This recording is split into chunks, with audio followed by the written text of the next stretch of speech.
text শুরু করব the purloined letter. Okay. So thank you everyone for your time and patience. I'm Arindam Ghosh, an assistant professor and head of the Department of English, Krishna Chandra College, Hetampur, Birbhum. We were actually reading Scott Fitzgerald's The Crack Up, an autobiographical essay about the mental breakdown and mental disturbance of the author. It's a very important social document, not only a personal essay, but also a great social document because it documents the contemporary American societies at the time of the 1920s and the 1930s. It actually depicts two very important events. One is the Roaring Twenties, a very important social event of the America during the 1920s. 1920 দশকে আমেরিকার যে society representing the party, society representing the aristocratic section of the society, এই সময়টাকে roaring 20s বলা হতো। Roaring মানে বুঝতেই পারছো, শব্দ তৈরি করে। হ্যাঁ, roaring symbolizes energy, roaring symbolizes vitality.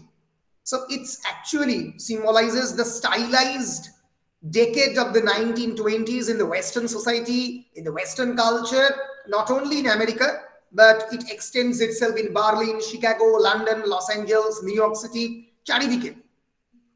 এবং এই সময় ক্যাপিটালিজমের বারবারন্ত, ইন্ডাস্ট্রিয়াল এবং economic growth, acceleration of the consumer demand, আজকের যে পৃথিবীটাকে আমরা গ্লোবালাইজড পৃথিবী বলি, সেইটা শুরু হচ্ছে এই সময় থেকে, 1920 দশক থেকে।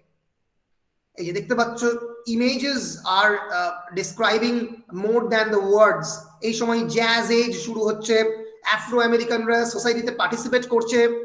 তার আগে আফ্রো আমেরিকানদের কেবলমাত্র স্লেভ হিসেবে ট্রিট করা হতো, যার গল্প আমরা খানিকটা পড়েছি ড্রাই সেপ্টেম্বরে।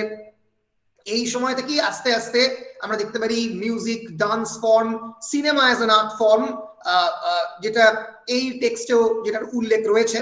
এবং Fitzgerald was basically was a novel writer, and then he turned his career from novel writing into screenplay writing. নিজে একজন উপন্যাস লেখক ছিল, সেখান থেকে তিনি নিজে চিত্রনাট্য লেখকে পরিণত হলেন। এই যে পুরো কেরিয়ার পাথ চেঞ্জ হয়ে যাওয়া এবং কন্টেম্পোরারি সোসাইটির এই যে চেঞ্জ, এটা কিন্তু এই রোরিং 20s-এই হচ্ছে।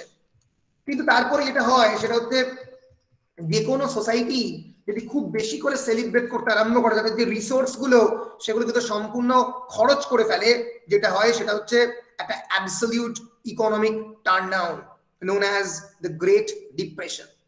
It's a severe worldwide economic depression that took place mostly during the 1930s, 30-এর দশকে, তার পরের দশকে।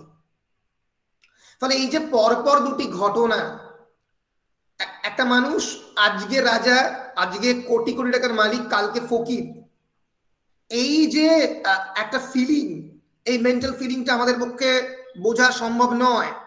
কারণ মাথায় রাখতে হবে, ফিটজেরাল্ড ওয়াজ আ স্ক্রিন প্লে রাইটার, চিত্রনাট্য লেখক ছিলেন তিনি ইন হলিউড।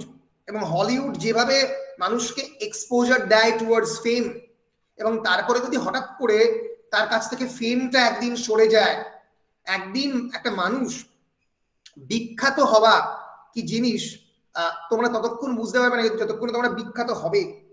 আমি বহু সাংবাদিক বন্ধুর কাছ থেকে শুনেছি যে একটা মানুষকে ভুলে যাওয়া মানে, একটা মানুষ বিখ্যাত হয়েছে তারপরে তাকে ভুলে গেছে। People are oblivious in general, they keep forgetting. মানুষ সুপারস্টারদের ভুলে যায়।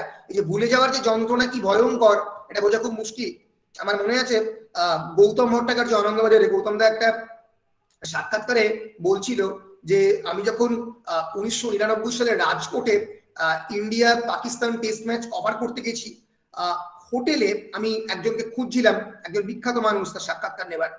3 দিন বাদে হোটেলের তলাতে এসে সেই একটা মানুষ নিজেকে সেই মানুষটা বলে দাবি করছে। আমি তো ভাবছি এটা অসম্ভব, এটা কি হতে পারে? আমি যাকে খুঁজছি যে মানুষটাকে, সেই মানুষটা হোটেলে এসে শুনছি যে রেশন কার্ড এনে এবং ভোটার আইডি কার্ড এনে নিজেকে প্রমাণ করার চেষ্টা করছেন তিনি সেই মানুষটা, এবং সঙ্গে একটা সিভি এনেছেন। হোটেল মালিকরা বললো যে তাহলে কি করবো, বললো পাঠিয়ে দিন ওপরে।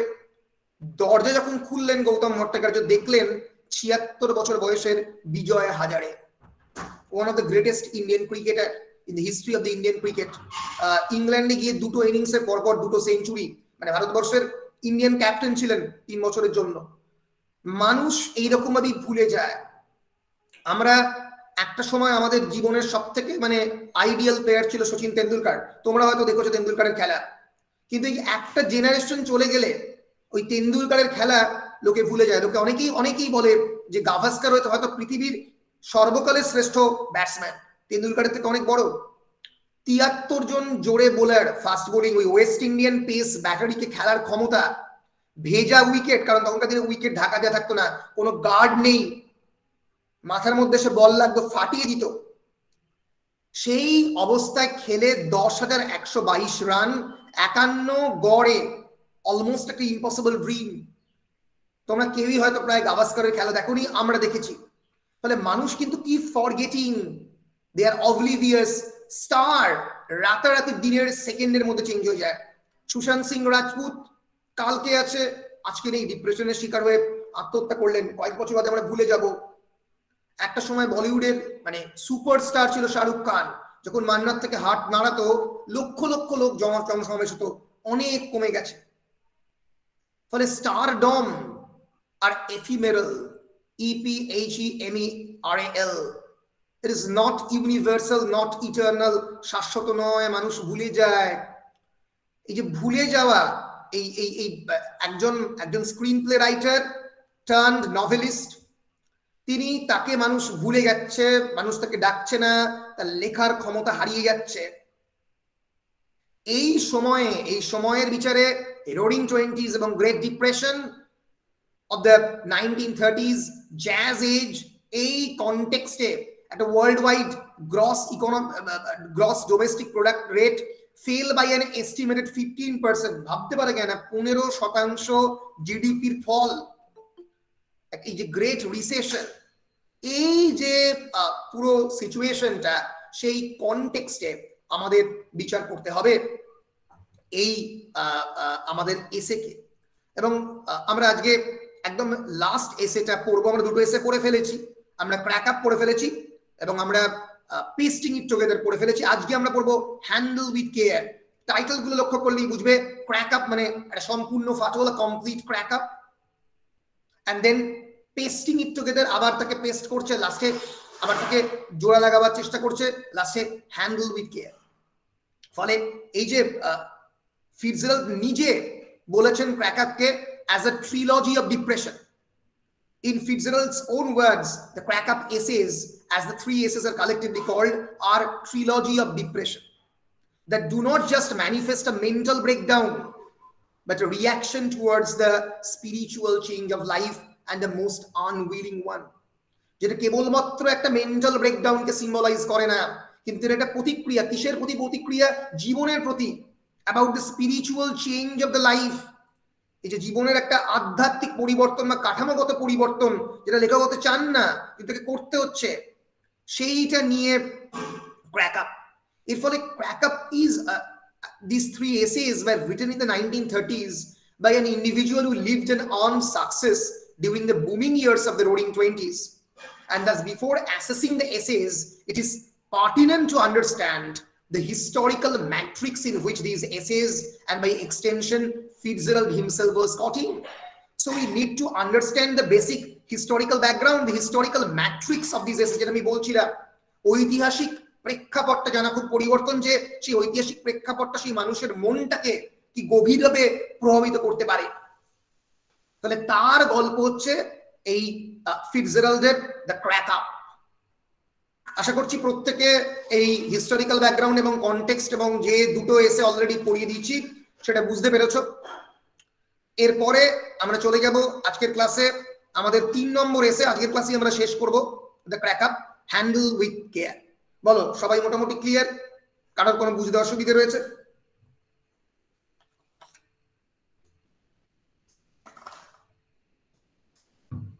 নেই, তাই তো?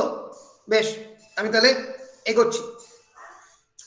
So I have spoken in these pages of how an exceptionally optimistic young man experienced a crack up of all values, a crack up that he scarcely knew of until long after it occurred.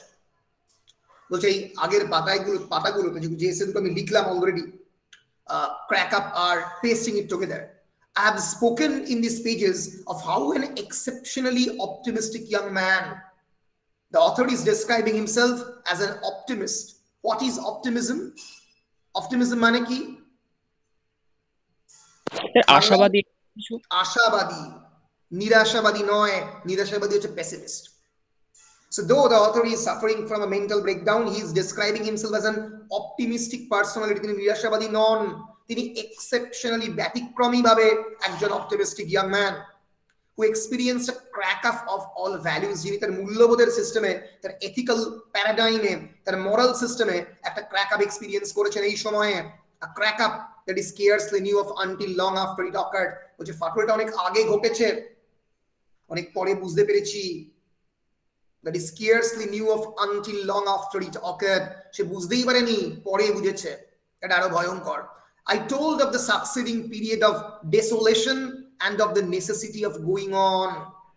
Desolation মানে complete disruption of the activity, কোনো কিছু ছেড়ে চলে আসা, সবাই তাকে ছেড়ে চলে গেছে, complete alienation, desolation, and of the necessity of going on. কিন্তু প্রয়োজনীয়তা আছে কি? কিসের? এগিয়ে যাওয়ার। জীবনের মূল মন্ত্র কি? চড়াই বেতে এগিয়ে যেতে হবে। But without the benefit of Henley's familiar heroics. Hanle বলে সেই সময়কার একজন লেখক ছিলেন যিনি বিভিন্ন হিরোইক উপন্যাস বা হিরোইক কাব্য লিখতেন।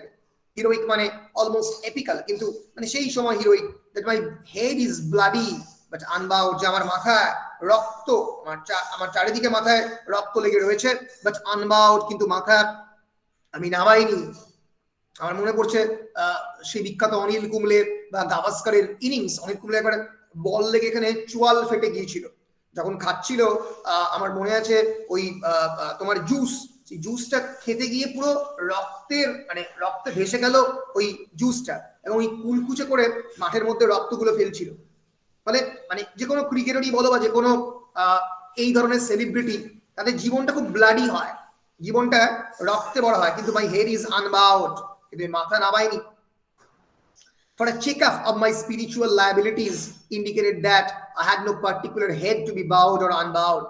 কারণ এটা লেখক একটু মজা করে বলছেন যে কিন্তু চেক আপ করে দেখা গেল যে আমার তো মাথাই নেই, কারণ আমি তো পাগল, কারণ ডাক্তার বলছে তোমার তো মাথাটা গেছে। ফলে for a checkup of my spiritual liabilities indicated that, সেটা বললো that I had no particular head to be bowed or unbowed, যে আমার কোনো মাথাই নেই যে সেটাকে বাও করব, মাথাটা নিচু করব বা আনবাও করব। So once I had a heart, but that was all about that was about all I sure of. একটা সময় আমার হৃদয় বলে একটা জিনিস ছিল, কিন্তু এই হৃদয়টা যে আমার আছে এটাই আমি একমাত্র নিশ্চিত ছিলাম, কিন্তু আমার যে ব্রেন বলে কিছু আছে সেটা আমি জানি না। ফলে লেখক মজা করে বলছেন এই যে একটা eternal conflict between the brain and the heart. আমরা বলি যে ইমোশন দিয়ে চলবো নাকি লজিকের পথে চলবো, র্যাশনালিটি দিয়ে চলবো। এই যে দুটোর মধ্যে যে কনফ্লিক্ট, এই দুটোর মধ্যে যে দ্বন্দ্ব, সেই দ্বন্দ্বের কথা এখানে লেখক বলতে চেয়েছেন। So this was at least a starting place out of the morass in which I flourished, I felt, therefore I was. এবং এইটাই হচ্ছে মানে শুরু করার, আমি এখানে একটা কথা বলতে পারি। আচ্ছা, মোরাস মানে কি? MORASS, morass, anyone? মোরাসের এক্সাক্ট মিনিংটা আমরা দেখে নেব। মোরাস মানে an area of muddy or boggy ground. For example, in midwinter, the track beneath the bridge became a muddy morass. মানে যেখান দিয়ে ব্রিজের তলাতে যেখানে প্রচুর কাদা রয়েছে, কর্দমাক্ত একটা জায়গাকে বলা হয় মোরাস, একটা মাঠে, তো সেখানটা that becomes a muddy morass. হ্যাঁ, মোরাসকে অনেকে কোয়াগমায়ার বলে, অনেকে সোয়াম্প বলে। কেউ কিছু বলছো? কি বলছো? জলা জায়গা, জলাভূমিকে তোমরা মোরাস বলতে পারো, ঠিক, জলাভূমি। ফলে মাডি মোরাস অ্যাকচুয়ালি কনফিউশনকে বোঝায়, মোরাস অ্যাকচুয়ালি কিয়সকে বোঝায়।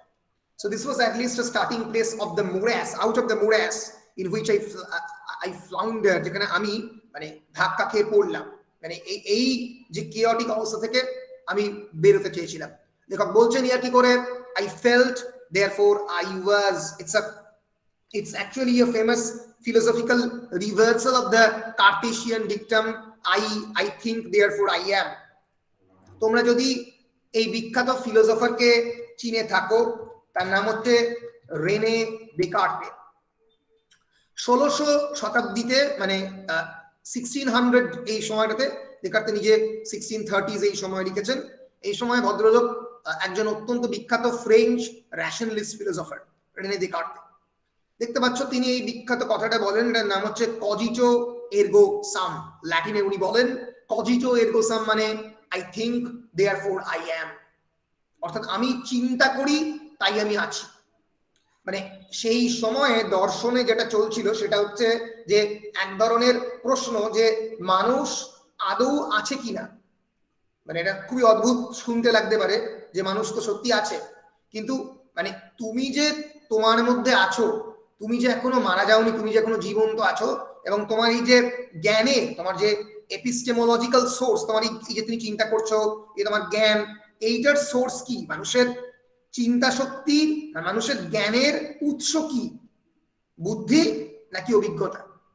whether it is experience or it is rationality, নাকি হিউম্যান ব্রেন, সেটা কোনটা তাই নিয়ে প্রশ্ন উঠেছিল। এবং এর অভিজ্ঞতাবাদী তারা দেহের কথা বলেছে, কারণ এই ইন্দ্রিয় যে জ্ঞান, এই যে নলেজ থ্রু দ্য 5 সেন্সেস, ত্বকের মধ্যে দিয়ে, জিভার মধ্যে দিয়ে, চোখের মধ্যে দিয়ে, এটাকেই একটা সময় মানুষ জ্ঞানের শেষ আধার বলে মনে করত। দেকার্তে বলল যে no, it is the thinking, acting, feeling human being. আমি চিন্তা করি, আমার বুদ্ধি, ব্রেন, তখন সবে ব্রেন আবিষ্কার হয়েছে। Descartes was the inventor of the organ of the pineal gland. ব্রেনের মধ্যে ছোট্ট অর্গান আছে পিনিয়াল গ্ল্যান্ড, সেটাকে দেকার্তে ব্রেনের সব থেকে ইম্পর্টেন্ট অর্গান বলেন, যদিও পরবর্তীকালে অ্যানাটমিক্যাল সায়েন্স সেটা রিজেক্টেড হয়। তো দেকার্তে বলেছিলেন যে এই যে আমি চিন্তা করি তাই আমি আছি। আমি যদি আমার বিষয়ে ভাবতে পারি, অরিন্দম ঘোষ যদি নিজের বিষয়ে ভাবতে পারি যে অরিন্দম ঘোষ বেঁচে আছে, তার হাতটা প্রত্যেকটা জিনিস রাখতে পারছে, সে ফিল করতে পারছে সবকিছু, তার মানে সে আছে। I think therefore I am. তো অনেক ফিলোসফার তাই নিয়ে অনেকে হাসি ঠাট্টা করেছে, বলেছে যে আবার হয় নাকি যে এটা মানে আমি এই যে আছি, আমার থাকাটা কেবলমাত্র আমার বুদ্ধির উপরে ডিপেন্ড করে না, আমার ইন্দ্রিয় যে জিনিসপত্রের উপরে ডিপেন্ড করে। যদি সেই মুহূর্তে আমার হাত কেটে নেওয়া হয়, তাহলে কি তুমি একই রকম ভাবে থাকবে না? ফলে তোমার বডিও equally plays a important part. এটাই অন্যান্য এমপ্রেসিসরা বলেছেন। সো ফিটজেরাল্ড এখানে যেটা বলছেন আই ফেল্ট, এখানে থিঙ্কের বদলে ফিটজেরাল্ড আই ফেল্ট কথাটি ইউজ করছেন, আমি ফিল করেছিলাম। এখানে অনেকটাই আমরা বলতে পারি ফিটজেরাল্ড অভিজ্ঞতাবাদীদের মতো কথা বলছেন, এম্পেরিসিস্টদের মতো। এম্পেরিসিজম আর rationalism, these are the two major schools of western philosophy. তিনি অভিজ্ঞতাবাদীদের মতো বলছেন আমি অনুভব করেছিলাম, আই ফেল্ট। অনেকেই এই অনুভব করাকে জ্ঞানের মূল উৎস বলে মনে করেন। একটা বাচ্চা ছেলে আগুনে হাত দিচ্ছে, দিয়ে প্রথমবার জানলো এটা আগুন, এখানে হাত দিতে নেই। জলে হাত দিচ্ছে, ঠান্ডা, জল জীবন। এই যে শেখার উপলব্ধি, ফিটজেরাল্ড সেই উপলব্ধিকে বেশি গুরুত্ব দিচ্ছেন। তিনি বলছেন I felt therefore I was, আমি জীবনের যন্ত্রণা অনুভব করেছিলাম তাই আমি ছিলাম। এখন আছি কিনা বলতে পারছি না, পাস্ট টেন্সে বলছেন। So at one time or another, there had been many people who had leaned on me, come to me in difficulties, or written to me from afar, believed implicitly in my advice and my attitude toward life. একটা সময় গেছে যেখানে অনেক লোকজন আমার গায়ে ঠেস দিয়ে দাঁড়িয়েছিল। leaned on me মানে আমার উপর নির্ভর করেছিল। come to me in the difficulties, আমার কাছে এসছে বিভিন্ন বিপদে, or written to me from afar, অনেক দূর থেকে অনেকে আমাকে চিঠি লিখেছে। believed implicitly in my advice, explicit মানে সরাসরি, implicit মানে indirectly। মনে থাকবে implicit means indirectly। আমার অ্যাডভাইসে, আমার বিচার বুদ্ধি বিবেচনায় তারা বিশ্বাস রেখেছে।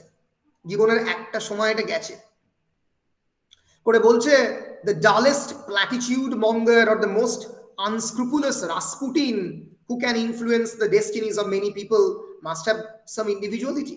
নিজেকে বলছেন the dullest platitude monger. What is the meaning of the word platitude? আমরা এক্সাক্ট মিনিংটা দেখে নেব। platitude একটা স্টেটমেন্টকে বলা হয় জেনারেলি, হ্যাঁ, remark or statement especially one with a moral content, মানে যার মধ্যে একটা অ্যাডভাইস দেওয়ার ব্যাপার আছে, moral content, এক ধরনের নৈতিক ব্যাপার আছে, that has been used too often to be interesting or thoughtful, যেটা অনেক সময় মানে ইন্টারেস্টিং বা থটফুল বলা যায় না, কিন্তু তার মধ্যে একটা মরাল কন্টেন্ট রয়েছে, তাকে বলা হয় প্ল্যাটিটিউড। আচ্ছা, রাসপুটিন কে ছিল আমরা একবার দেখে নেব। রাসপুটিন, গ্রিগোরি রাসপুটিন, রাশিয়ান বিখ্যাত একজন কবি এবং একজন ফিজেন্ট রেভলিউশনের নায়ক, মানে সেই সময় যে রাশিয়াতে কৃষি বিদ্রোহ হয়েছিল সেই সময় রাসপুটিন একটা অন্যতম বড় ভূমিকা পালন করেছিল। 1869 থেকে 1916 Grigori Yefimovich Rasputin, Russian mystic poet and self proclaimed holy man, তিনি একজন আর কি মানে সেক্রেট মানুষ, মানে আমরা বলতে পারি হোলি ম্যান বলতে আমরা জেনারেলি পোপ বা পুরোহিতকে বলি, who befriended the family of the Nicholas II, Nicholas the সেকেন্ডের ফ্যামিলির সঙ্গে তার সম্পর্ক হয়। তো ইনি হচ্ছেন রাশিয়ান মিস্টিক গ্রেগরি রাসপুটিন, এবং এই নিকোলাস দ্য সেকেন্ড কে এমন ভয়ঙ্কর সমস্ত অ্যাডভাইস দেন যে যার ফলে ইম্পেরিয়াল রাশিয়ার প্রায় পতন ঘটে। ফলে নিজেকে অনেকটা রাসপুটিনের সঙ্গে তুলনা করছেন, দ্য মোস্ট আনস্ক্রুপুলাস রাসপুটিন। আনস্ক্রুপুলাস মানে স্ক্রুপুলাস, আনস্ক্রুপুলাস বলা উচিত। আনস্ক্রুপুলাস মানে যে এথিক্সের বা নৈতিকতার ধার ধারে না, তাকে বলা হয় কি বলছো? নীতিহীন স্যার, নীতিহীন, অনৈতিক, তাকে আনস্ক্রুপুলাস বলা যেতে পারে। যে নীতিহীন মানুষ, আনস্ক্রুপুলাস মানুষ, অ্যাবসলিউটলি নীতিহীন, তার কোনো মরাল নেই, তাকে আনস্ক্রুপুলাস বলে। রাসপুটিনের সঙ্গে নিজের তুলনা করছে, বলছে যে আমি কত ভালো অ্যাডভাইস দিয়েছি আমার বন্ধুদের যারা চিঠি লিখে আমার কাছ থেকে অ্যাডভাইস চেয়েছে, আমি জানি না, কিন্তু আমি এইটুকু এক ধরনের প্ল্যাটিটিউড মঙ্গারিং, মানে আমি বিভিন্ন সময় স্টেটমেন্ট দিতে ভালোবেসেছি। স্টেটমেন্ট দিতে কে না ভালোবাসে? সবাই ভালোবাসে, আমরা ভালোবাসি সবাই স্টেটমেন্ট দিতে। তো এই যে কোনো একটা রিমার্ক করে দেওয়া খুব সহজ, কিন্তু সেটা পালন করা খুব মুশকিল। ফলে লেখক বলছেন আমি প্রচুর স্টেটমেন্ট দিয়েছি, আমার দ্বারা বহু লোক ইমপ্লিসিটলি ইনফ্লুয়েন্সড হয়েছে, আমি হয়তো আনস্ক্রুপুলাস রাসপুটিনের মতো ছিলাম, কিন্তু who can influence the destinies of many people must have some individuality, যে বিভিন্ন মানুষের অদৃষ্টকে প্রভাবিত করেছে, সেটা ভালো হতে পারে খারাপ হতে পারে, কিন্তু তার তো একটা ইন্ডিভিজুয়ালিটি ছিল, নিশ্চিত একটা ভয়ঙ্কর ব্যক্তিত্ব ছিল। So the question became one of finding why and where I had changed. তাহলে প্রশ্নটা উঠছে যে কোথায় আমি এত যেহেতু প্রভাবশালী ব্যক্তিত্ব ছিলাম, তাহলে কোথায় কোথায় why and where I had changed, কোথায় আমার পরিবর্তনটা হলো, কি করে আমি complete desolated and isolated and alienated একজন ইন্ডিভিজুয়ালে পরিণত হলাম, একাকী হয়ে গেলাম। Where was the leak through which, unknown to myself, my enthusiasm and my vitality had been steadily and prematurely trickling away? বলছে লিকটা কোথায়? যেরকম জলের পাইপের মধ্যে একটা লিক থাকে, একটা ফুটো থাকে যেখান দিয়ে জল বেরিয়ে যায়, আমরা ডাকি মিস্ত্রিকে, এখানে লেখকও একটা মিস্ত্রির সন্ধান করছেন যে where is the leak, the psychological leak, মনস্তত্ত্বের লিক, যেখানে মাই এনথুসিয়াজম, আমার এনার্জি, আমার উৎসাহ, মাই ভাইটালিটি, আমার প্রাণ শক্তি, যেখান দিয়ে প্রিম্যাচিওরলি ট্রিকলিং অ্যাওয়ে, সময়ের অনেক আগেই বেরিয়ে যাচ্ছে। কোথায় কোথায় লিকটা হয়েছে? লেখক সেটাই খুঁজছেন এই হ্যান্ডল উইথ কেয়ার তার লেখা এসেতে। So one harassed and despairing night, I packed a briefcase and went off 1,000 miles to think it over. একটা রাত্রিবেলা আমি একটা ব্রিফকেস প্যাক করে হাজার হাজার মাইল দূরে এই বিষয়ে চিন্তা করতে চলে গেলাম। এখানে বেশ খানিকটা এই বিষয়ে আছে যে আমি কি কি নিলাম, অতটা ইম্পর্টেন্ট নয়। আমি পটেড মিট, ক্র্যাকার এবং অ্যাপল নিলাম আমার সঙ্গে, এবং একটা কম্পারেটিভ অ্যাসেটিসিজমের মধ্যে গেলাম। আচ্ছা, অ্যাসেটিসিজম মানে কি? ASCETICISM, anyone? এক ধরনের সন্ন্যাস নেওয়াকে বলা হয় অ্যাসেটিসিজম। সমস্ত ধরনের সেক্সুয়াল ডিজায়ার, সমস্ত ধরনের নিজের যে ফাইন্যান্সের প্রতি লোভ, এগুলোকে ছাড়িয়ে দিয়ে যদি কেউ নেয় তাকে অ্যাসেটিসিজম বলা হয়। বানপ্রস্থ, গারস্থ বানপ্রস্থ সন্ন্যাস, এই সন্ন্যাস বা হারমিটেজকে বলা যেতে পারে এই অ্যাসেটিসিজম। এটা এখানে সন্ন্যাসীরা থাকে, যে অ্যাসেটিক মানে characterized by severe self-discipline and abstination from all forms of indulgence. Indulgence মানে সমস্ত কিছু যেগুলোকে ভালোবাসে জীবনের সেগুলো থেকে দূরে থাকা, typically for religious reasons, বিশেষ করে ধর্মের কারণে। self denying, self abnegating, তাকে বলা হয় ascetic, ASCETIC, যে ascetic, যিনি asceticism ফলো করেন তিনি হচ্ছেন ascetic। asceticism এক ধরনের রিলিজিয়াস রিট্রিট, রিট্রিট মানে পশ্চাৎপসরণ, মানে সমাজ থেকে দূরে চলে যাওয়া, asceticism। বলো, মনে থাকবে? মনে থাকবে? হ্যাঁ স্যার। বেশ। ফলে এই একটা অ্যাসেটিক লাইফস্টাইল, এই যে এক ধরনের আমরা বলতে পারি সন্ন্যাসীর মতো জীবনচারণ করার জন্য আমি বেরিয়ে পড়লাম। আমরা এই যে লেখক বলছেন যে why I had become identified with the objects of my horror or compassion, মানে লেখক বলছেন আমার জীবনটা একটা ট্র্যাজেডির মতো হয়ে গেছে, যে why I had become identified with the objects of my horror or compassion, মানে আমি আমার জীবনে যেগুলোকে অবজেক্টস অফ হরর, মানে যেগুলো দেখে ভয় পেতাম, বা কম্প্যাশন, কম্প্যাশন মানে সিম্প্যাথি করতাম, গরিবকে দেখে সিম্প্যাথি হয় মানুষের মধ্যে, আমার কেন এখন নিজেকে দেখে এগুলো হয়, অর্থাৎ আমি নিজেকে দেখেই ভয় পাচ্ছি, আমার নিজেকে দেখেই সিম্প্যাথি হচ্ছে। ফলে লেখক এই বিষয়টা নিয়ে সত্যি খুবই গভীরভাবে চিন্তিত। এখানে বেশ কয়েকটা রেফারেন্স রয়েছে ডিকেন্সের, ওয়াশিংটন, মানে ওয়াশিংটন, জর্জ ওয়াশিংটনের, লেনিনের, এই সমস্ত বিখ্যাত লোকের, বা টলস্টয়ের, তারা জীবনের এই সমস্ত সন্ধিক্ষণে কি কি ডিসিশন নিয়েছে সেগুলো। আমি খানিকটা টপকে যাচ্ছি, গিয়ে এখান থেকে পড়ছি। লেখক বলছেন my self immolation was something sodden dark. আচ্ছা, সেলফ ইমোলেশন মানে কি? নতুন word, immolation, self immolation. Anyone? Self immolate করা মানে হচ্ছে নিজেকে সম্পূর্ণরূপে জ্বালিয়ে দেওয়া, পুড়িয়ে ছারখার করে দেওয়া। সতী, সতীদাহ প্রথা, এটাকে বলা হয়, এই প্রথাটাকে বলা হয় সেলফ ইমোলেশন। ঠিক আছে, যখন মানুষ নিজেকে ইমোলেট করছে তাকে সেলফ ইমোলেশন বলে। আমরা এক্সাক্ট মানেটা দেখে নেব।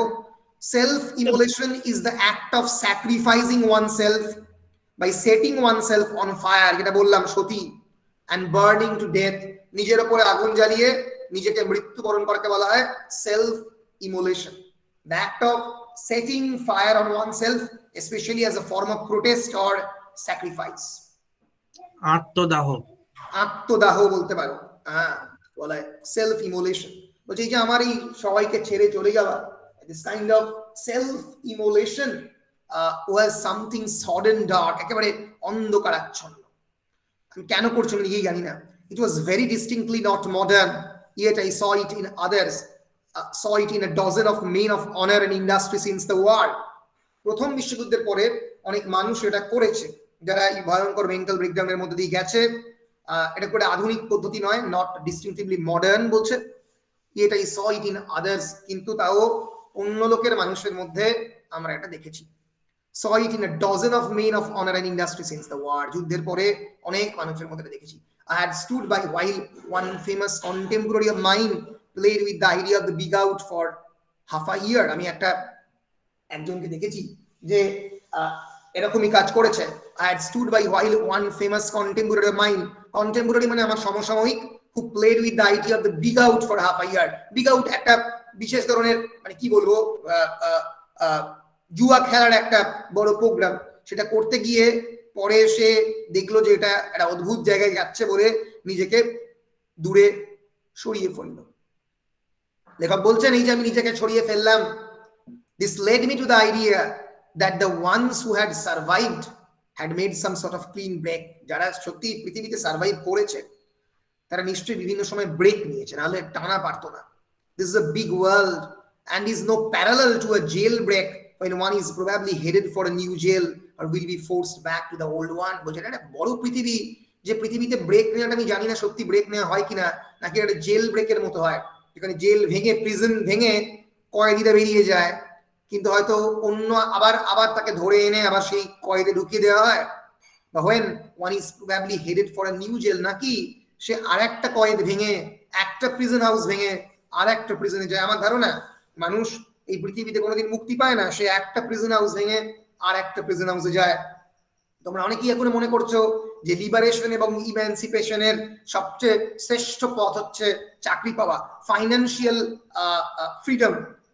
সেটা নয়, সেটা তোমরা বুঝতে পারবে যখন তোমরা চাকরি পাবে, তারপরে যে আরো বিভিন্ন ধরনের দায়িত্ববোধ সমাজ তোমাদের উপরে চাপিয়ে দেবে, মানে পরপর সিলেবাসের মতো, যে প্রথমে ফাইন্যান্সিয়াল ফ্রিডম, তারপরে various other institutions like marriage, like family, next generation, পর পর পর পর আসতে থাকবে।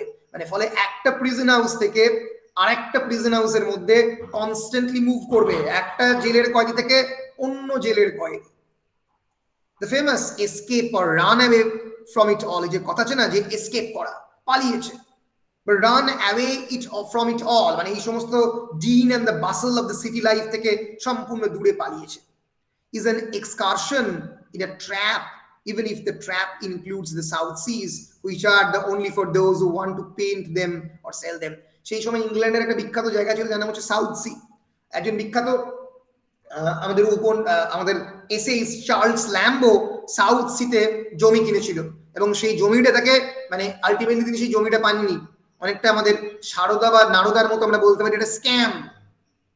মানে লেখক বলছেন এই লাইফে যদি মনে করো যে escape is an excursion in a trap, এটা কিন্তু সত্যি নয়, এটা স্ক্যাম।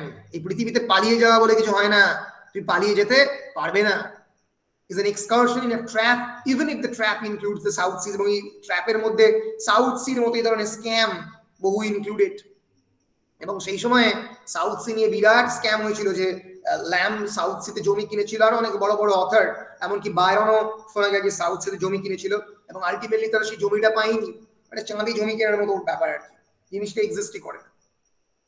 তো যাই হোক, আমরা এগিয়ে যাচ্ছি। সো লেখক বলছেন clean break is something you can't come back from. একটা ক্লিন ব্রেক এমন একটা জিনিস যেখান থেকে তুমি ফেরত আসতে পারবে না, ফলে ব্রেক বলে এরকম কিছু হয় না। So since I could no longer fulfill the obligations that life had set for me or that I had set for myself, why not slay the empty shell who had been posturing as it for 4 years? লেখক বলছেন যেহেতু, so since I could no longer fulfill the obligations, obligation মানে কি বলা উচিত? My obligations as a student, my obligation as a teacher, দায়িত্ব, duty. Obligations হচ্ছে duty. I could no longer fulfill the obligations that life set out for me, যেহেতু আমি আমার জীবন আমাকে যে ডিউটিগুলো দিয়েছে বা যে আমাকে দায়িত্বগুলো দিয়েছে সেগুলো যেহেতু আমি পূরণ করতে পারছি না, বা আমি or I had set for myself, বা যেগুলো আমি নিজের জন্য সেট করেছি কিন্তু আমি পূরণ করতে পারিনি, why not slay the empty shell? Slaying মানে কি? SLAY, slay মানে মেরে ফেলা, নিঃশেষ করা, তাকে বলা হয় স্লে। মনে থাকবে? বলো বলো, শুনতে পাচ্ছ? হ্যাঁ স্যার।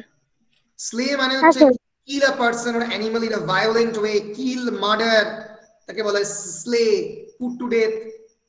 সো বলছো why not slay the empty shell? এই আমার যে মানে লেখক is pondering about suicide. Empty shell বলতে এই ফাঁকা দেহের কথা বলছেন, যার মধ্যে মন নেই। who had been posturing it for 4 years, 4 বছর ধরে এই দেহ বই বেয়ে নিয়ে কি হবে? The author is contemplating suicide. I must continue to be a writer because that was my only way of life. লেখক বলছেন আমি লেখক হতে চেয়েছিলাম, একমাত্র লেখকই হতে চেয়েছিলাম, এবং that was my only way of life. বাঁচার এটা আমার একমাত্র পথ ছিল। But I would cease any attempts to be a person, to be kind, just or generous. কিন্তু লেখক ছাড়া জীবনে আমার অন্য কিছু হওয়ার ছিল না। কিন্তু আমি but I would cease any attempts to be a person, be kind or just generous. কিন্তু আমি কেবলমাত্র একজন ভালো মানুষ, কাইন্ড মানে দয়ালু মানুষ হিসেবে থাকতে পারবো না, বা জেনারেস মানুষ হিসেবে থাকতে পারবো না, আমায় কিন্তু লেখকই হতে হবে। তাহলে যে মুহূর্তে আমার মধ্যে লেখকের ক্ষমতা চলে যাবে, সেই মুহূর্তে আমি আত্মহত্যা ছাড়া আমার কোনো পথ নেই। বলছে in 39 years an observant eye has learned to detect where the milk is watered and the sugar is sanded বলছি 39 বছর ধরে আমার যে চোখ লেখকের চোখ তো মারাত্মক বলছি অবজারভেন্ট আই লেখকের অবজার্ভ করার যে ক্ষমতা সেই অবজারভেন্ট I has learn to detect আমাকে শিখিয়েছে ধরতে যে কোনখানে দুধের মধ্যে জল মেশানো আছে and the milk is watered and the sugar is sanded আর কোথায় বালি মেশানো আছে চিনির মধ্যে তখন মেশাতো বালিকে রং করে white colour the rhinestone passed for diamond কোথায় কোথায় তখনকার দিনে আমেরিকান ডায়মন্ড পাওয়া যেত রাইনস্টোন বলা হতো রাইন নদীর stone rhinestone passed for diamond rhinestone K diamond বলে কোথায় কোথায় পাস করানো হচ্ছে and the stucco for stone stucco এক ধরনের ওই পাটকেলের মতো তাকে কোথায় স্টোন হিসেবে ব্যবহার করা হচ্ছে 39 বছরে কিছু শিখি বা না শিখি আমার চোখটা পিওর আর ইমপিওরের মধ্যে বিশুদ্ধ এবং অশুদ্ধ এই দুটোর মধ্যে পার্থক্য করতে আমাকে শিখিয়েছে লেখক এগিয়ে চলেছেন এবং বলছেন as a sort of beginning there was a whole shaft of letters to be tipped to the waste basket when I went home এই যে লেখক তারপরে বাড়ি ফিরলেন এই যে মানে খানিকটা ব্রেক নেওয়ার জন্য বেরিয়েছিলেন তারপরে বাড়ি ফিরলেন যখন বাড়ি ফিরলেন লেখক বলছেন তখন এত চিঠি জমেছে a whole shaft of letters to be tipped off into the waste paper basket when I went home যখন বাড়ি ফিরলাম এই চিঠিগুলো ওয়েস্ট পেপার বাস্কেটে দেওয়ার সময় চলে এসেছে letters that wanted something for nothing যে চিঠিগুলো কিছু না কিছু একটা চাইছিল আমার কাছ থেকে যেটা ডিমান্ড করছিল কি কি to read this man's manuscript এই লোকটার পাণ্ডুলিপি পড়ো কারণ তো লেখক বহু লোক তার কাছে পাণ্ডুলিপি পড় পাঠায় যদি তোমরা লেখক বড় লেখক হও তাহলে বুঝতে পারবে যে লেখকের কাছে অনেকে পাঠায় তার পাণ্ডুলিপি এই কবিতাটা একটু পড়ে দিন পড়ে বলুন কেমন হয়েছে শঙ্খ ঘোষের বাড়িতে গেলে দেখবে দেখতে এখন তো শঙ্খবাবু মারা গেছেন যে সবসময় তার বাড়ির মধ্যে লোকজন লেগে থাকতো সুমি গঙ্গোপাধ্যায় লোকে ম্যানুস্ক্রিপ্ট পাঠাচ্ছে পড়ে দেওয়ার জন্য মার্কেট দিস ম্যানস পোয়েম এই লোকের পোয়েমটাকে মার্কেট করে দাও বিক্রি করে দাও speak free on the radio রেডিওতে ফ্রিতে বলো ইনডাইট নোটস অফ ইন্ট্রোডাকশন কারো একটা ভূমিকা লিখে দাও গিভ দিস ইন্টারভিউ এই ইন্টারভিউ দাও help with the plot of this play এই নাটকের প্লটটা ঠিক করে দাও উইথ দিস ডোমেস্টিক সিচুয়েশন অনেকে বলছে তার গৃহস্থালীর বিভিন্ন অশান্তি মিটিয়ে দাও perform this act of থটফুলনেস or charity এখানে দান করো ওর লেখা লিখে দাও রেডিওতে ফ্রিতে বলো এর কবিতা পড়ে দাও এর কবিতা বিক্রি করে দাও লেখক ক্লান্ত বলছেন the conjurer's hat was empty conjurer's hat বলতে এখানে কি বোঝাচ্ছেন কবি বলা উচিত কনজিউরার মানে কি কনজিউরার মানে হচ্ছে জাদুঘর জাদুঘর ম্যাজিশিয়ানস হ্যাট মানে বলা হতো যে ম্যাজিশিয়ানস এর হ্যাটের মতো র‍্যাবিট থাকে ম্যাজিশিয়ানস এর হ্যাট থেকে কি কি বার করবেন তোমরা জানো না র‍্যাবিট বার করতে পারে পিজিয়ান বার করতে পারে এরকম রাইটারকে তো ম্যাজিশিয়ান ভাবা হয় যে তিনি তার হঠাৎ করে তার হ্যাট থেকে কিছু না কিছু একটা বার করবেন জাদুকর তার টুপি থেকে কিছু না কিছু বার করবেন লেখক বলছেন no the conjurer's hat was empty জাদুকরের টুপি কিন্তু ফাঁকা to draw things of it had long been a sort of sleight of hand একটা সময় বার করতাম জিনিসপত্র এগুলো প্রত্যেকটাই বলছে হাতের কারসাজি আসলে ম্যাজিক নয় ম্যাজিক সত্যি হাতের কারসাজি and now to change the metaphor I was off the dispensing end of the relief role forever বলছে এখন আমি আর জাদুকরের চরিত্রে অভিনয় করতে রাজি নই I was off the dispensing end আমি দর্শক আসনে বসতে রাজি আছি of the relief role forever মানে আমি এই জাদুকরের জাদুদণ্ড ছেড়ে দর্শক আসনে যেতে এখন রাজি the heady villainous feeling continued কিন্তু আমার মধ্যে তাও এই villainous feeling নিজেকে ভিলেন বলে মনে হচ্ছে নিজেকে একটা গল্পের নায়ক নয় একটা গল্পের অ্যান্টাগনিস্ট বলে মনে হচ্ছে নট আ প্রোটাগনিস্ট লেখক বলছেন যে I felt like the beady-eyed men I used to see on the commuting train from Great Neck 15 years back men who didn't care whether the world tumbled into chaos tomorrow if it spared their houses লেখক বলছেন আমার মনে হচ্ছিল আমি সেই 15 বছর আগের মানুষটা যে যখন ট্রেনে করে ফিরতাম এটা অনেক দিল্লি প্যাসেঞ্জারদের হয় যে they didn't care whether the world tumbled into chaos tomorrow. তারা কিছু কেয়ার করে না যে পরের দিন পৃথিবী ধ্বংস হবে কি হবে না, or if it spared their houses, এবং সেই ধ্বংসটা তার বাড়িকেও ধ্বংস করবে কিনা তাদের কি এসে যায় না। সে তারা জীবনের মতো করে তারা পরপর প্রত্যেক দিনের রুটিন ফলো করছে। এবং এরকম কথা লেখক বলেছেন, I am sorry but business is business. আমি খুবই দুঃখিত কিন্তু বিজনেস মানে বিজনেস, ফলে আমি লেখার জন্য তোমাকে টাকা দিতে হবে। ফলে এই যে একটা মেটেরিয়ালিস্টিক লেখক যিনি কেবলমাত্র মেটেরিয়ালের পেছনেই ছুটেছেন, সেখান থেকে তার একটা পরিবর্তন, তার একটা চেঞ্জ এই মেন্টাল ব্রেকডাউনের পরে লেখক সেটাই বলতে চাইছেন। লেখক বলছেন যে and a smile, I would get me a smile, আমি যে হাসতে ভুলে গেছি, আমি নিজেকে একটা হাসি উপহার দেব। I am still working on that smile, কেমন করে হাসতে হয় তাই আমি এখনো ভাবছি। It is to combine the best qualities of a hotel manager যেরকম নিজেকে একটা অদ্ভুত হাসি দেন, আসুন sir, an experienced old social weasel মানে সোশিয়ালাইট, মানে ধরো যাক বিভিন্ন পার্টিগিরি অর্গানাইজ করেন, event manager, headmaster on visitors day, যে হেডমাস্টার বিভিন্ন ভিজিটার্স ডে মানে যেদিন বিভিন্ন স্কুলে ঘুরে বেড়ান, দেখেন সেই স্কুলটা ঠিকঠাক কিনা। বা কালার্ড এলিভেটর ম্যান, এলিভেটর মানে লিফট, উত্তোলক যন্ত্র, লিফটের মধ্যে গিয়ে এলিভেটর ম্যান থেকে সেও তো দেখে হাসে। তো এলিভেটর ম্যান, হেডমাস্টার, সোশ্যাল উইজেল মানে সোশিয়ালাইট, হোটেল ম্যানেজার, এই সবার হাসির একটা কম্বাইন হাসি আমি তৈরি করতে চাই। অর্থাৎ লেখক বলতে চাইছেন যে মানে he is actually trying to wire a mask which will eventually become his face, যে মাস্কটা তার হয়তো একদিন মুখোশ হয়ে উঠবে। মুখোশ হয়ে উঠবে।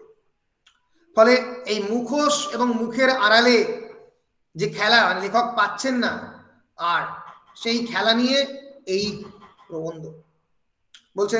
But enough, it is not a matter of levity. Levity মানে anyone, what is the meaning of the word levity? অভিকর্ষ টানের বিরুদ্ধে না, ওটা তো গ্র্যাভিটির বিপক্ষে, লেভিটি নয়। লেভিটি মানে তোমরা বলতে পারো মানে হাসি ঠাট্টা, মানে লাইট, মানে এক্স্যাক্টলি উশৃঙ্খলাটা বলতে পারো। মানে ও যেটা বলেছে এটা খানিকটা কাছাকাছি গেছে গ্র্যাভিটেশনের বিপক্ষে।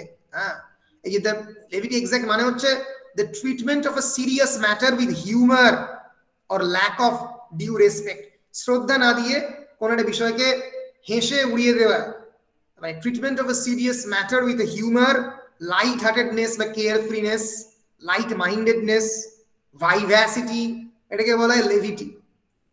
Metaphysical poet, 17th century metaphysical পোয়েট্রিকে বলা হয় combination of the humour with levity. হাসি combination of the seriousness with levity, সিরিয়াসনেসের সঙ্গে লেভিটিকে কম্বাইন করা। বুঝতে পেরেছো লেভিটি মানে? পরিষ্কার? হ্যাঁ স্যার। বেশ বেশ। এই যে শব্দগুলো শিখছো সেগুলো কিন্তু একটু মনে রাখো, না হলে কিন্তু মুশকিল। কারণ মানে শব্দগুলোকে মনে রাখলেই যেটা ঘটবে সেটা হচ্ছে পরবর্তীকালে আমার মতো আর ডিকশনারি দেখতে হবে না। মানে এই যে মানে পুরো এসে যখন পড়বে তখন আর যখন ডিকশনারি দেখতে হবে না, বা যখন কোনো একটা সাহিত্যকর্ম পড়বে যখন আর ফিরিয়ে ঘুরে ডিকশনারি দেখতে হবে না, তখন বুঝতে পারবে যে তুমি মোটামুটি ইংলিশটা শিখেছো। ততক্ষণ পর্যন্ত কিন্তু স্টক অফ ওয়ার্ড বা ভোকাবুলারি বাড়িয়ে যেতে হবে, এবং যতটা বেশি পড়া যায় পড়তে হবে। না পড়লে কিন্তু যেটা ঘটবে সেটা হচ্ছে স্টক অফ ওয়ার্ডস বাড়বে না। বুঝতে পেরেছো? বেশ বেশ বেশ।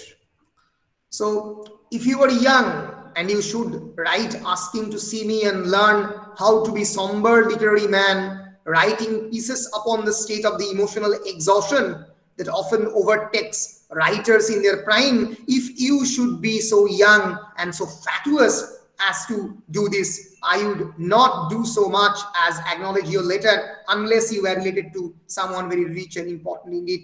লেখক একটা অদ্ভুত ভাবে একটা স্যাটিরিক্যাল বা একটা অত্যন্ত বিদ্রুপাত্মক কথা বলছেন বলছেন যদি তুমি ইফ ইউ আর ইয়াং, যদি তোমার বয়স কম হয়, একটা ইয়াং রাইটার, তুমি ধরো তোমার বয়স 20-22 বছর, তুমি অ্যাপ্রোচ করেছো স্কট ফিটজেরাল্ডকে, একজন বিখ্যাত রাইটারকে, and you should write asking to see me, এবং আমার সঙ্গে দেখা করতে চাইছো তুমি, and learn how to be a somber literary man. somber মানে SOMBRE, somber মানে melancholy, একটা দুঃখ দুঃখ ভাব রয়েছে, একটা সিরিয়াস সাহিত্যকর্মের মানুষজনকে দেখলে একটু দুঃখ দুঃখর ভাব হয়। সেরকম যদি আমার সঙ্গে দেখা করো, তুমি ভাবতে চাও যে কেমন করে এরকম একটা সিরিয়াস somber সাহিত্যের মানুষের পরিণত হব, writing pieces upon the state of the emotional exhaustion, এরকম আমি লিখছি আমার ইমোশনাল এক্সশন নিয়ে, আমার ভেতরের যে রসকসহীনতা, যে ফুরিয়ে যাচ্ছে আমার ভিতরের ক্ষমতা, এটা কেমন করে লিখতে হয়, এই বিষয় যদি তুমি আমার কাছ থেকে জানতে চাও, তাহলে আমি কিন্তু তোমার চিঠির উত্তর দেব না। যদি না তুমি খুব বড় লোক হও, তাহলে টাকা দিয়েই এখন কেবলমাত্র আমার কাছ থেকে অ্যাডভাইস পেতে পারবে। কারণ আমি জীবনে বুঝেছি, যদি অর্থ না থাকে কারোর কাছে, যদি কেউ ব্যাংকরাপ্ট হয়ে যায় ফাইন্যান্সিয়ালি, তাহলে সেই সমস্ত মানুষের পাশে কেউ থাকে না। লেখক বলছেন যে finance is the perhaps is the only parameter through which people জাজেস পিপল। অন্য মানুষকে কেবলমাত্র অর্থের প্যারামিটারই দেখে। And if you are dying of starvation outside my window, অত্যন্ত স্যাটিরিক্যাল, অত্যন্ত বিদ্রুপাত্মক ভাবে বলছে, যদি তুমি আমার জানলার পাশে, স্টারভেশন মানে কি? না খেতে পেয়ে মারা যাওয়া, তাকে বলা হয় স্টারভেশন। স্টারভেশন মানে উইদাউট এনি ফুড, স্টারভেশন। যদি তুমি আমার উইন্ডোর পাশে স্টার্ভ করে মারা যাও, I would go out quickly and give you the smile and the voice, আমি তোমার দিকে তাকিয়ে হাসবো এবং একটা দারুণ কণ্ঠস্বরে বলবো, and stick around till somebody raised a nickel to phone for the ambulance, যতক্ষণ না পর্যন্ত কেউ, নিকেল মানে একটা কয়েন, অ্যাম্বুলেন্সকে ডাকতে গেলেও তো ফোনের মধ্যে নিকেল ফেলতে হয়, তখনকার দিনে ওই পয়সা ফেলা ফোন ছিল। raised a nickel to the phone for the ambulance, that is if I thought there would be any copy in it for me, তখনই সেটা করবো যদি এই নিকেলের একটা কপি, একটা টাকার ওই কপিটা আমাকে তুমি দাও, নাহলে তুমি না খেতে পেয়ে আমার উইন্ডোর পাশে মারা গেলেও আমার কিছু শেখায় না, কারণ আমিও জীবনে এই খারাপ পরিস্থিতির মধ্যে দিয়ে গেছি এবং তখন আমার পাশে কেউ দাঁড়ায়নি। So I have now at last become a writer only, আমি জীবনের এই সময়ে কেবলমাত্র এবং কেবলমাত্র একটা লেখকে পরিণত হয়েছি, সেলিব্রিটি নয়, কেবলমাত্র লেখক। অনেক রাইটার তো সেলিব্রিটি হয়। The man I had persistently tried to became such a burden that I have cut him loose, সেই মানুষটা যেটা আমি হতে চেয়েছিলাম, সেটা এতটা আমার ক্ষেত্রে বার্ডেন হয়ে গেছে, এতটা আমার ক্ষেত্রে বোঝা হয়ে গেছে, that I cut him loose. cut him loose মানে ওই পাহাড়ে উঠতে গিয়ে যদি কোনো মানুষের বোঝা খুব বেশি হয়ে যায়, তোমরা টিনটিন এবং ক্যাপ্টেন হ্যাডককে দেখেছো, টিনটিন টিভিতে যে ক্যাপ্টেন হ্যাডক নিজেকে কেটে দিচ্ছে, তো সেরকম এতটাই আমি নিজের ক্ষেত্রে সেই মানুষটা হতে গিয়ে এত বার্ডেনসাম হয়ে গেছি that I have to cut him loose, তাকে কেটে আলাদা করে দিতে হয়েছে আমাকে। লেখক বলছেন a writer need to have no such ideals unless makes them for himself, and this one has quiet. The old dream of being an entire man in the Gete Byron Shaw tradition with an opulent American touch, a sort of combination of J.P. Morgan, Topham Beauclerk and St. Francis of Assisi. বলছেন যে লেখক হওয়ার যে dream, old dream of being an entire man, এটা বলে না Raymond the complete man, রেমন্ডের অ্যাডভার্টাইজমেন্টে বলা হয় এটা সম্পূর্ণ মানুষ হয়ে ওঠো। এই সম্পূর্ণ মানুষ যে কি কেউ জানে না।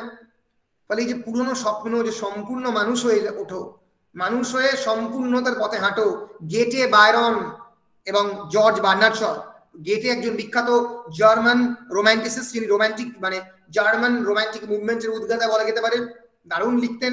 জর্জ গর্ডন বায়রন রোম্যান্টিক মুভমেন্টের ফার্স্ট জেনারেশন পোয়েট, এবং জর্জ বার্নার্ড শ যিনি অ্যান্টি রোম্যান্টিক ছিলেন, কিন্তু তিনিও হিউম্যানিজমের কথা বলেছেন।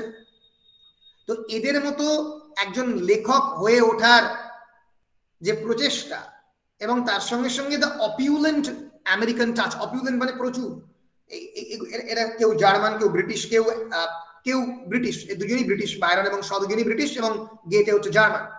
তো এদের সঙ্গে একটা আমেরিকান টাচ দেওয়া, একটু আমেরিকান টাচ দিয়ে জেপি মর্গ্যানকে তোমরা জানো? JP Morgan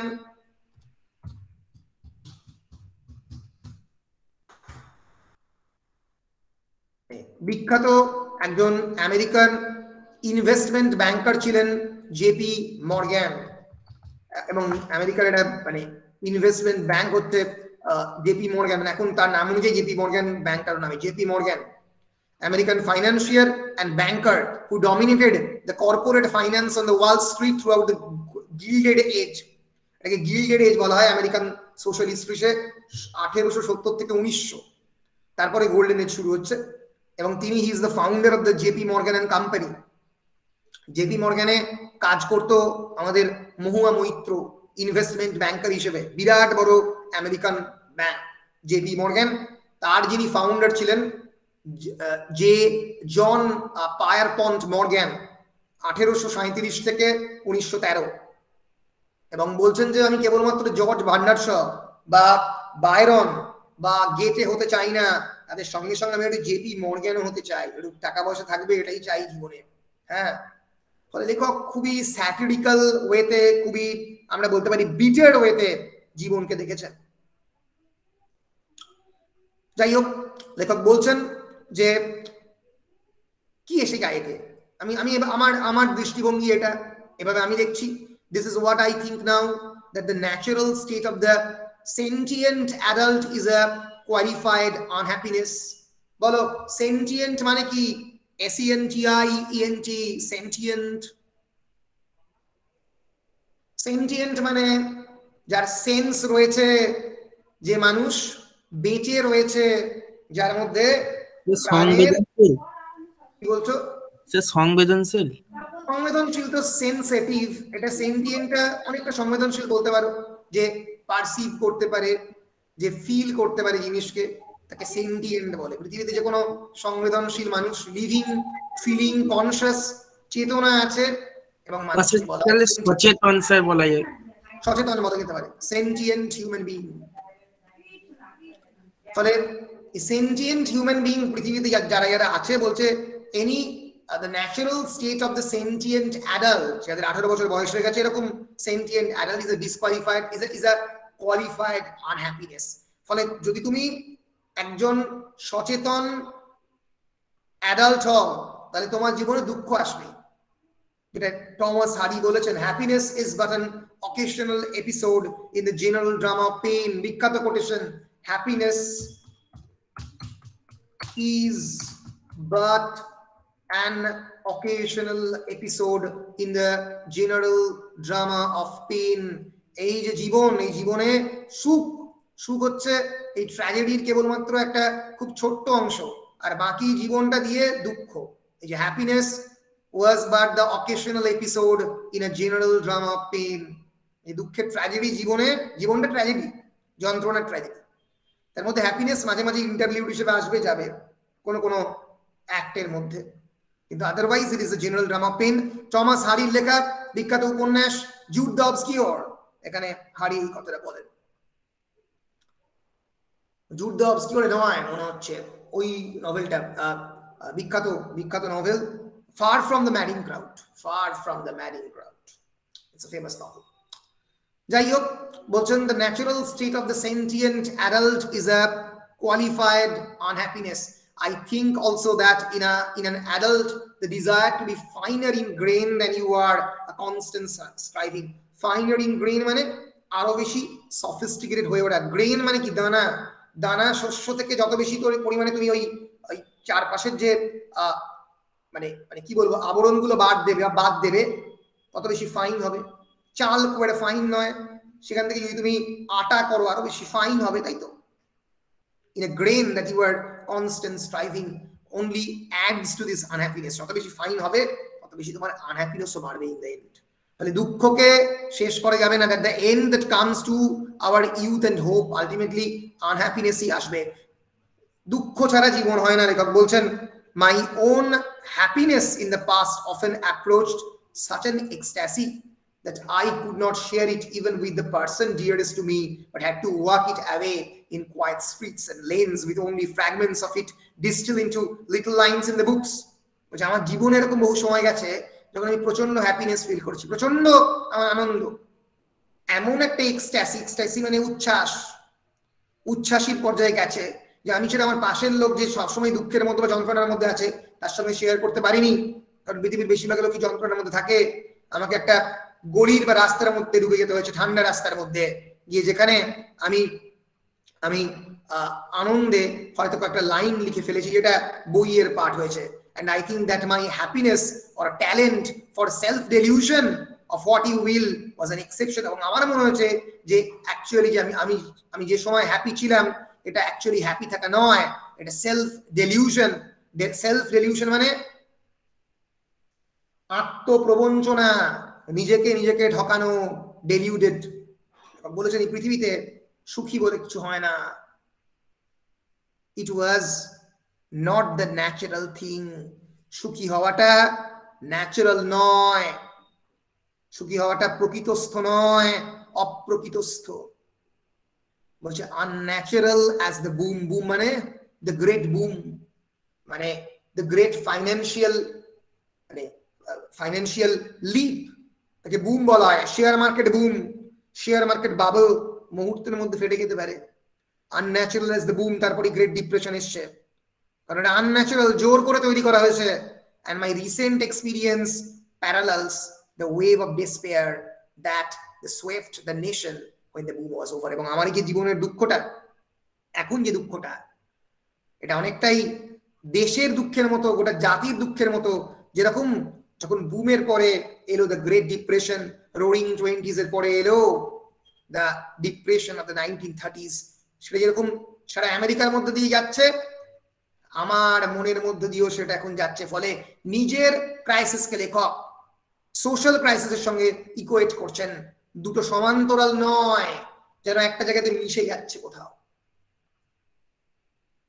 So I shall manage to live with the new dispensation। আচ্ছা, ডিসপেন্সেশনের এক্সাক্ট মানে কি? What is the exact meaning of the word dispensation? Dispensation, exemption from a rule or usual requirement। কোনো কিছুর একটা নির্দিষ্ট প্রয়োজনীয়তা থেকে যদি কাউকে কেউ এক্সেম্পট করে। ডিসপেন্সেশন মানে I have dispensed you from sitting in the examination। আমি তোমাকে পরীক্ষায় বসা থেকে তোমাদেরকে আমি বললাম ঠিক আছে এই পরীক্ষাটা ছেড়ে দাও, এটা অ্যাসাইনমেন্ট করো, ডিসপেন্স করো। So I shall manage to live with the new dispensation। জীবন আমাকে যে ছাড়গুলো দিয়েছে সেই ছাড়ে আমি মানিয়ে নিয়েছি। though it has taken some months to be certain of the fact। কিন্তু এই যে মানিয়ে নেওয়া, এই যে আমার স্যাক্রিফাইস করা, এইখানে থেকে মানিয়ে নিতে আমার কয়েক মাস যদিও সময় লেগেছে। And just as the laughing stoicism which was enabled the American Negro to endure the intolerable conditions of his existence has cost him his sense of the truth, যেরকম ভাবে the laughing stoicism, stoic কারা, STOIC, stoic মানে anyone বলা উচিত, ক্লাসের মধ্যে বলেছি কালি ভুলে যাচ্ছ। স্টোইক হচ্ছে গ্রিক ফিলোসফারদের একটা স্কুলকে বলা হতো স্টোইসিজম, যারা সমস্ত কিছু যন্ত্রণাকে সহ্য করতে পারত। Stoicism is a school of the Hellenistic philosophy founded by Zeno of the Citium।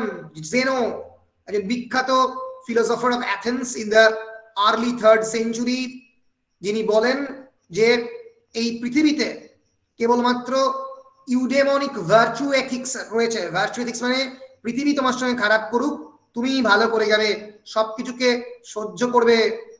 The Stoics are especially known for teaching that virtue is the only good of the human beings। এবং health, wealth, pleasure এগুলো কিচ্ছু নয়, আসল হচ্ছে virtue. এবার এই যে ওয়ার্ডটা, গ্রিক ওয়ার্ডটা ইউডাইমোনিয়া। ইউডাইমোনিয়া মানে হচ্ছে good spirit, the state of being good spirit, welfare or happiness, flourishing, এই করে অনেকে ট্রান্সলেট করে। এই স্টোইক ফিলোসফারদের আলটিমেট গোল ছিল ইউডাইমোনিয়া, the ultimate happiness। শারীরিক কষ্ট হোক, যন্ত্রণা হোক, মানুষ মারা যাক, তুমি হ্যাপি হবে কারণ তুমি ভালো কাজ করে যাবে, এই পৃথিবীকে সহ্য করে যাবে। স্টোইক ফিলোসফি এই পৃথিবীতে এসেছিল 300 খ্রিস্টপূর্বাব্দে, এবং আমরা প্রত্যেকেই স্টোইক, আমরা প্রত্যেকেই সহ্য করি এই গ্রোয়িং স্টোইসিজম। আমরা সবকিছুকে সহ্য করি। চারপাশের পৃথিবী যেখানে কাজ নেই, যেখানে চাকরি বাকরি নেই, করোনা ভাইরাস ডমিনেট করছে, সেখানেও আমরা একটা লাফিং স্টোইসিজম দেখাচ্ছি, আমরা হাসছি। যেটা এনেবল করেছিল, উনি বলছেন আমেরিকান নিগ্রোদের, আফ্রো আমেরিকানদের এই ভয়ঙ্কর অত্যাচার, 400 বছরের ভয়ঙ্কর আমেরিকান যে অ্যান্টিবেলাম পিরিয়ড, আমি তোমাদেরকে দেখিয়েছি অ্যান্টিবেলাম পিরিয়ডের যে ভয়ঙ্কর যন্ত্রণা। হ্যালো, হ্যাঁ আচ্ছা দেখি, আমি ক্লাসের মধ্যেই আছি, দেখি বলে দিচ্ছি, ঠিক আছে? হ্যাঁ দৌড়ে থাক, দাঁড়া। আচ্ছা ঠিক আছে, দেখে বলে দিচ্ছি, ঠিক আছে, বেশ।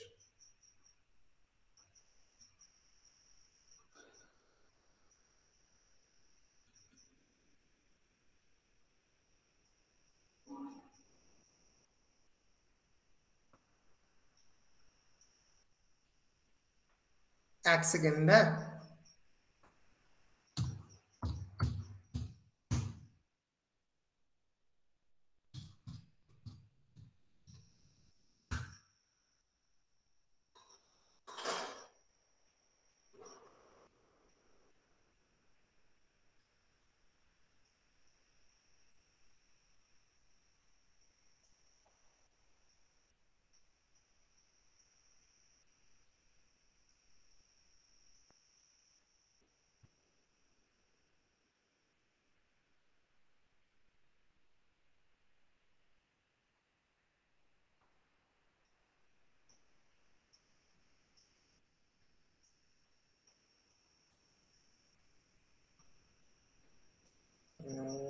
We should not spoil this year too. Must be really.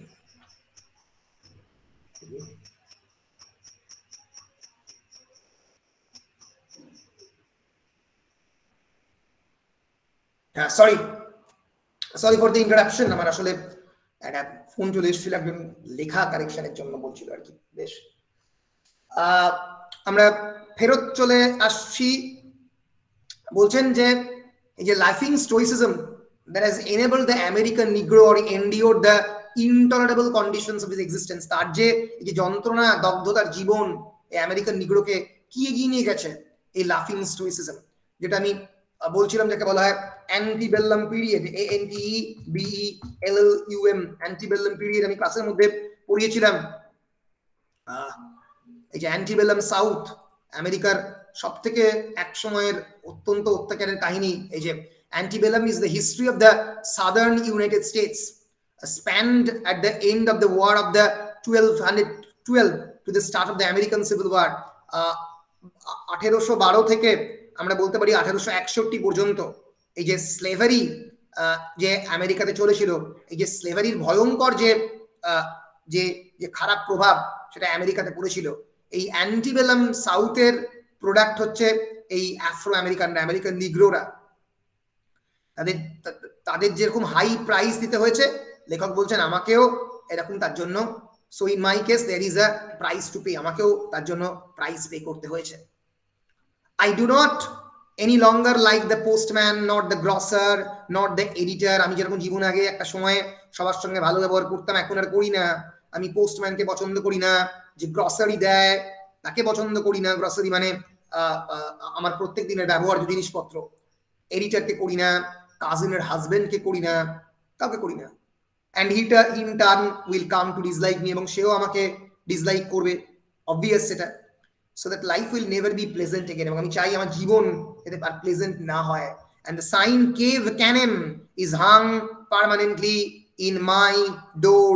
Cave canem is a Latin word, আমরা দেখে নেবো এক্সাক্ট মানে কি cave canem. The word here canem means beware of the dog, কুকুর হইতে সাবধান। আমার বাড়িতে কুকুর নেই, কিন্তু তাও আমি লিখে দিই বাড়ির সামনে কেভ ক্যানেম। ক্যানেম ক্যানাইন থেকে এসছে। কুকুর হইতে beware of the dog is hung permanently just above my door, যাতে লোকজন ঢুকতে সাহস না পায়। I will try to be correct animal though, and if you throw me a bone with enough meat on it, I may even lick your hand. বলছে আমি এখন কেবলমাত্র এই পৃথিবীতে টাকা পয়সাতেই বিশ্বাস করি। বলছে I will try to be a correct animal দো, আমি একটা সঠিক অ্যানিমেলে পরিণত হওয়ার চেষ্টা করব, কিন্তু হ্যালো হ্যালো হ্যালো, হ্যাঁ না না কোনো অসুবিধা নেই। থার্ড লাইন, হ্যাঁ ঠিক আছে তো, ঠিক আছে।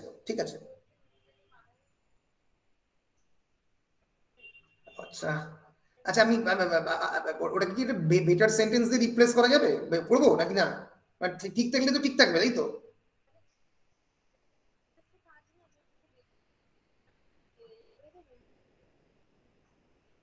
spoil this, হ্যাঁ উইশ নট স্পয়েল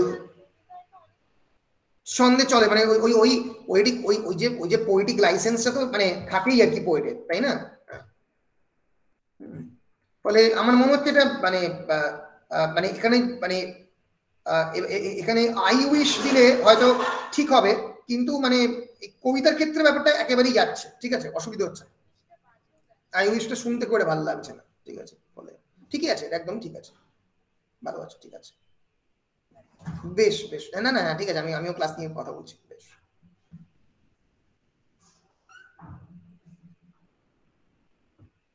বেশ, ফলে লেখক বলছেন যে I will try to be a correct animal, এবার আমি একটা সঠিক প্রাণীতে পরিণত হওয়ার চেষ্টা করব। কি প্রাণী না, মানে এমন একজন কুকুর হবো, যদি তুমি তো আমাকে ভালো করে মাংস দাও তাহলে সেই মাংসটা আমি খাবো এবং তোমার হাতটাও ছেড়ে দেবো, কিন্তু যদি তুমি আমাকে মাংস না দাও তাহলে আমি তোমাকে আক্রমণ করবো। ফলে এখানে মাংস দেওয়া, if you throw me a bone with enough meet, তার সঙ্গে অ্যাকচুয়ালি বেসিক্যালি ফাইন্যান্স বা টাকার সম্পর্ক রয়েছে। লেখক যেহেতু অ্যাবসলিউটলি ফাইন্যান্সিয়ালি ব্যাংক্রাফট, তিনি কেবলমাত্র অর্থ ছাড়া আর অন্য কোনো কাজ করতে রাজি নয়, এরকম একটা পেসিমিস্টিক টোন দিয়ে আমাদের এই লেখা শেষ হচ্ছে। ট্রিলজি অফ ডিপ্রেশন এই পেসিমিস্টিক লেখা দিয়ে শেষ হচ্ছে। আমরা যেটা বলতে পারি সেটা হচ্ছে যে এই লেখাটা একটা আমেরিকান কন্টেম্পোরারি সোসাইটির একটা রিফ্লেকশন। এই ক্র্যাক আপ যে লেখাটা আমেরিকান কন্টেম্পোরারি সোসাইটির একটা রিফ্লেকশন, এবং সেই সময়কার সমাজের যে খারাপ দিকগুলো তিনি এখানে মানে মানে সামনে আনার চেষ্টা করেছেন। এবং তার সঙ্গে সঙ্গে এই লেখার মধ্যে ভয়ঙ্কর সার্কাজম আছে। সার্কাজম মানে এক ধরনের, আমরা বলতে পারি মানে কি বলবো, এক ধরনের বিদ্রুপাত্মক দৃষ্টিভঙ্গি এই লেখার মধ্যে আছে। ফলে এই সবকিছু মিলিয়ে এই লেখাটা কন্টেম্পোরারি আমেরিকার একটা প্রতিচ্ছবি আমরা বলতে পারি। আমরা বলতেই পারি যেটা এখানেও বলেছে যে in this essay Fitzgerald makes a statement that transcends this gloom of his. তাকে নিজের দুঃখ, নিজের যে যন্ত্রণা, তার বাইরে একটা স্টেটমেন্ট করছে, মানে এই যন্ত্রণাটা সেই সময়কার সমগ্র America. And by extension his entire crack up narrative, from being a personal experience of depression to narratives that resonated the dominant emotion of probably an entire generation that witnessed their way of life being replaced by another. এটা কেবলমাত্র ফিটজেরাল্ডের কাহিনী নয়, এটা entire আমেরিকার একটা প্রজন্ম, একটা জেনারেশনের কাহিনী, যারা এই 1920 দশকের পাগলামো এবং উত্থান থেকে 1930-এর দশকের ডিপ্রেশনে নিজেদের লাইফস্টাইলকে চেঞ্জ করেছে, পরিবর্তন করেছে, তাদের কাহিনী। So it's a story of the dominant emotion of probably an entire generation that has witnessed their way of life being replaced by another. একটা way of life দিয়ে আর একটা way of life K replace করার যে গল্প, সেটা কিন্তু আমরা এই ক্র্যাক আপের মধ্যে দেখতে পাচ্ছি। বলো সবার কাছে পরিষ্কার হয়েছে কিনা?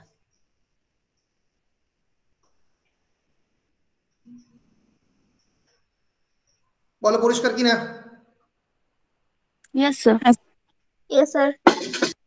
বেশ, ক্র্যাক আপে 10 মার্কসের যে কোয়েশ্চেন গুলো ইম্পর্টেন্ট বলে আমার মনে হয়, 1 নম্বর significance of the title of the crack up।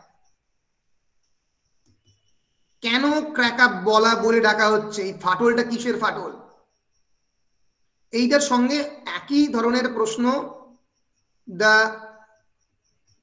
Crack up as a personal এসে, ব্যক্তিগত প্রবন্ধ, বা এই কোয়েশ্চেন পড়তে পারে bring out the autobiographical elements of the ক্র্যাকআপ। আত্মজৈবনিক যে জিনিসগুলো ক্র্যাকআপের মধ্যে আছে সেগুলো বার করে আনো, পরপর রেফারেন্স পয়েন্ট হিসেবে আত্মজৈবনিক ঘটনাগুলো বলতে হবে লেখকের এবং এবং সেই সময়কার সামাজিক অবস্থা বলতে হবে। আর 3 নম্বর যে কোয়েশ্চেনটা পড়ে এইটার সঙ্গেই একই সঙ্গে as a trilogy of depression, trilogy of depression, এই আত্মজৈবিকের সঙ্গে যাচ্ছে, ডিপ্রেশনের ব্যাপারটা বলতে হবে। ফলে সিগনিফিকেন্স অফ দ্য টাইটেলের মধ্যে ডিপ্রেশনটা অনেকটাই যাবে।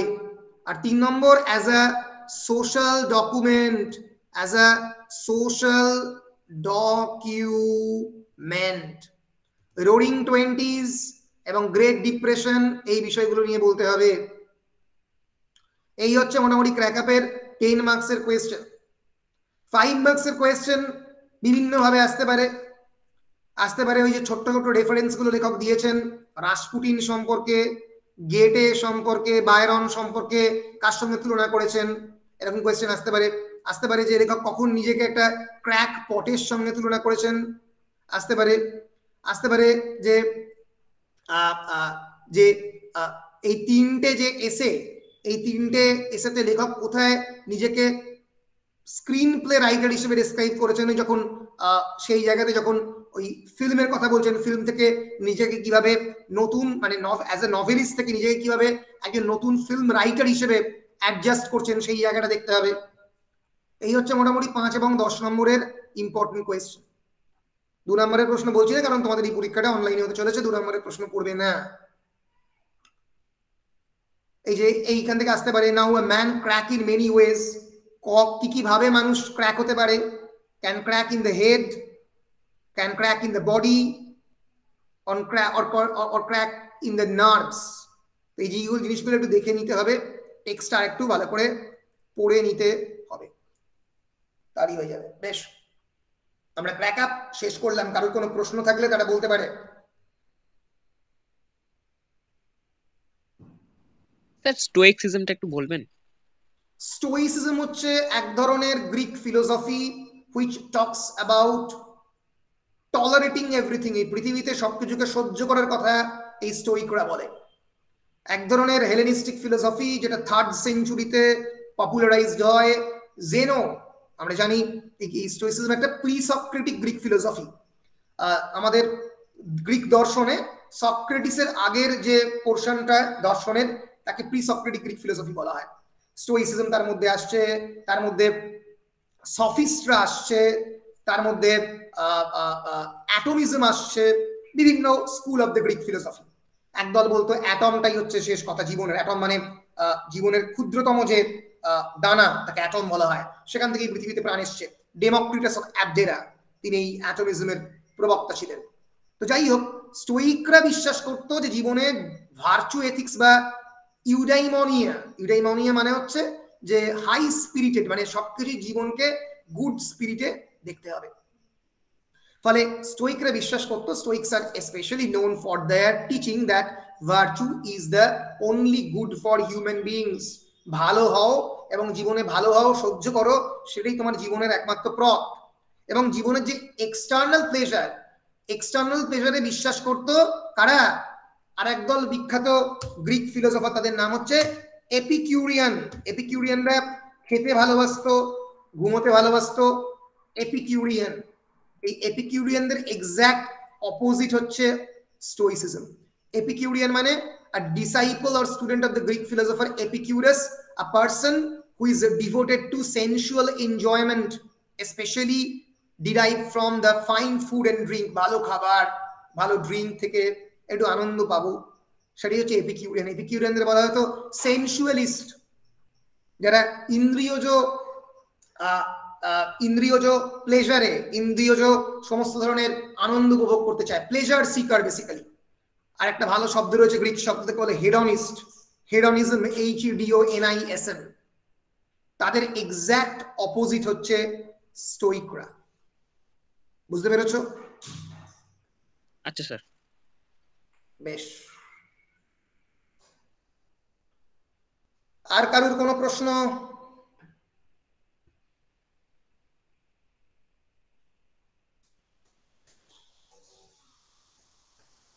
নেই কোনো প্রশ্ন? বেশ, তাহলে এখানে আমি আমার রেকর্ডার শেষ করছি এবং বাকি যে নতুন টেক্সটটা বাকি থাকলো পারলো অ্যান্ড